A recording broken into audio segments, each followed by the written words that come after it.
नमस्कार दोस्तों, भारतीय संस्कृति में आप सभी का एक बार फिर से बहुत बहुत स्वागत है।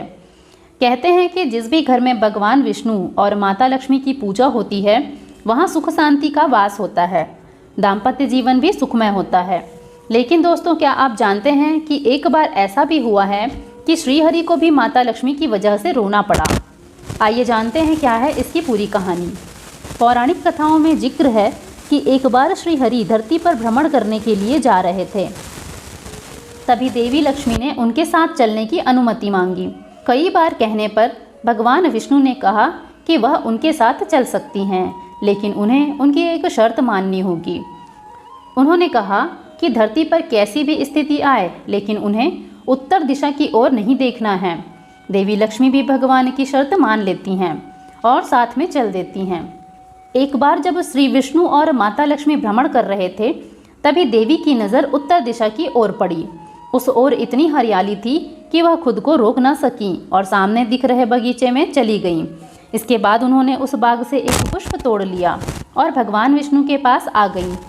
उन्हें देखते ही श्रीहरि रो पड़े। तभी माता लक्ष्मी को उनकी शर्त याद आई। तब भगवान विष्णु ने कहा कि बिना किसी से पूछे उसकी किसी भी वस्तु को छूना अपराध है।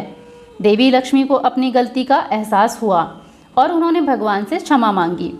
लेकिन श्रीहरि ने कहा कि इस गलती की माफ़ी उस बगीचे का माली ही दे सकता है।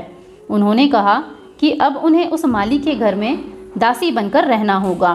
देवी लक्ष्मी ने उसी क्षण गरीब औरत का रूप धारण किया और सीधे उस माली के घर पहुंच गईं। माली ने उनसे कभी खेत में काम करवाया, कभी बगीचे में, तो कभी घर में। लेकिन उसे एक दिन पता चला कि वह दासी कोई और नहीं बल्कि माता लक्ष्मी हैं। तो वह रो पड़ा। एक कथा के अनुसार माली ने माँ लक्ष्मी से जब क्षमा याचना की और कहा कि जो कुछ उसने उनसे करवाया है वह सब अज्ञानतावश हुआ था, लक्ष्मी ने मुस्कुराते हुए कहा कि जो हुआ वह नियति थी, इसमें उसका कोई भी दोष नहीं है। लेकिन जिस तरह उसने माँ को अपने परिवार का सदस्य समझा, उसके लिए वह उसे आजीवन सुख समृद्धि का वरदान देती हैं।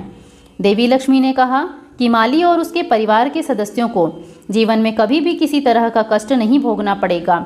इतना कहकर देवी अंतर्ध्यान होकर विष्णु लोक वापस चली गईं। दोस्तों, अगर आपको यह कहानी पसंद आई हो तो ऐसी ही और धार्मिक कहानियाँ सुनने के लिए इस चैनल को सब्सक्राइब ज़रूर करें।